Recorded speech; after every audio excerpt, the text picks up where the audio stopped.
Welcome, traveler, to Midnight Ghost Stories. You have stepped into a place where the veil is thin, where memory and shadow intertwine, and where the stories we keep closest are often the ones that follow us home. Not every haunting begins with fear. Some begin with love, with grief, with the hope that a voice lost to the world might still whisper through the quiet. But be warned. When the heart calls out to the dead, not everything that answers belongs to the ones we miss. Tonight's tale is about a man who believed the strange, gentle disturbances in his home were signs from the cousin he loved and lost. But grief is a doorway, traveler. And the traveler in tonight's story didn't realize the door he opened let something else inside. His name was Mark. And after his cousin Daniel died of cancer, silence became a living thing inside his home. Heavy, cold, thick enough to choke on. Mark returned after the funeral and sat in the dark, listening for anything that might break the quiet, anything that might remind him he wasn't alone. At 3:14 a.m., the kitchen light clicked on by itself.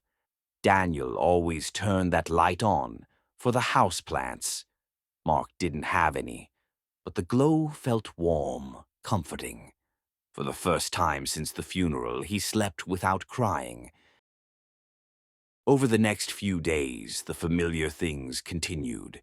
The living room TV turned itself on, always to the same old sci-fi show he and Daniel loved. The bedroom door would be open when Mark returned home. Daniel never liked closed doors. And then one night, half dreaming, half awake, Mark heard a voice near his bed, soft, familiar, warm. "Hey, buddy," Daniel's voice. Mark whispered back, "I miss you too." He believed Daniel was still with him. That grief had opened some gentle, merciful bridge between the living and the dead. He had no idea what else grief could open. A week later, Mark came home and froze at the bedroom doorway. A baseball sat neatly in the center of his bed. Old, scuffed, hand-stitched Daniel's baseball, the same one they'd spent hours throwing in their grandfather's backyard.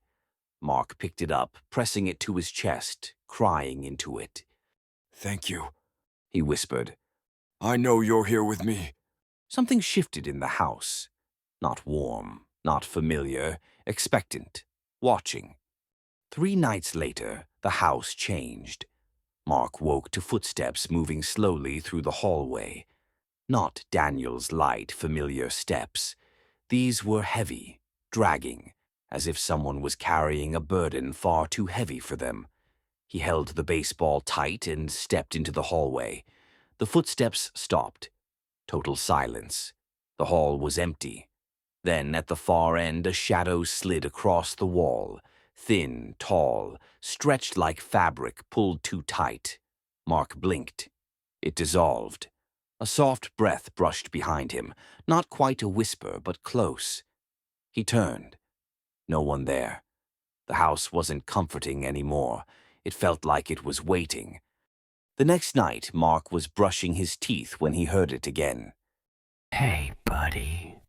Daniel's voice, but wrong, wet, gurgled, like the sound was bubbling up through water. The hallway closet door creaked open just an inch. A pale hand slid out. Bony. Too long. Fingers bending at sick angles as water dripped onto the floor. Mark froze. The hand slipped back into the dark and the door closed. Slow, deliberate, silent. Shaking, Mark drove to see Daniel's mother the next morning. When she opened the door, she saw the fear in his eyes immediately. Mark, what is it? What's wrong? He sat at her kitchen table, hands trembling. "Did Daniel ever see things?" He whispered. "In the hospital, did he ever hear things?" Her smile faded. Slowly, she nodded. He was scared, Mark, terrified, toward the end. It wasn't the cancer he feared. Mark swallowed hard. "What was it? What did he see?"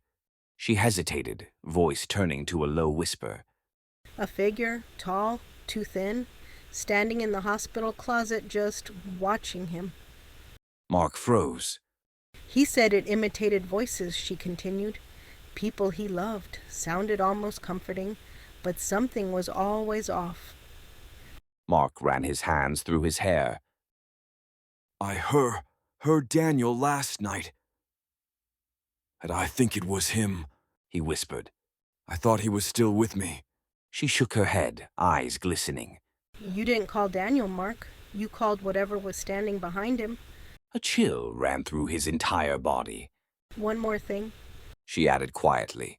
He said it always knocked first. Mark went pale. That morning, before leaving the house, he had heard 3 soft knocks on his bedroom door, and he had opened it. Mark never returned to the house. He moved 3 towns over, left everything behind, the baseball, the memories, the grief. His new home felt safe, bright, orderly. For weeks, nothing happened. Mark slept. Mark healed. He believed, needed to believe, that he was finally free. One night, long after midnight, Mark stood in his new bathroom, brushing his teeth, half asleep, leaning over the sink. The fan humming overhead, normal, until something soft and round rolled across the tile behind him. It bumped gently against his foot. Mark looked down, the baseball wet, dripping, leaving a trail across the floor of the home he thought was safe. His toothbrush slipped from his fingers, clattering loudly against the sink. Slowly, he lifted his head and looked into the mirror. Behind him, the hallway closet door, the one he knew he closed, was open an inch. Darkness pooled inside it. A voice drifted out. Warm, familiar, perfect. Hey, buddy. Mark froze. In the mirror, a long, soaked, bone-white hand slid out from the darkness.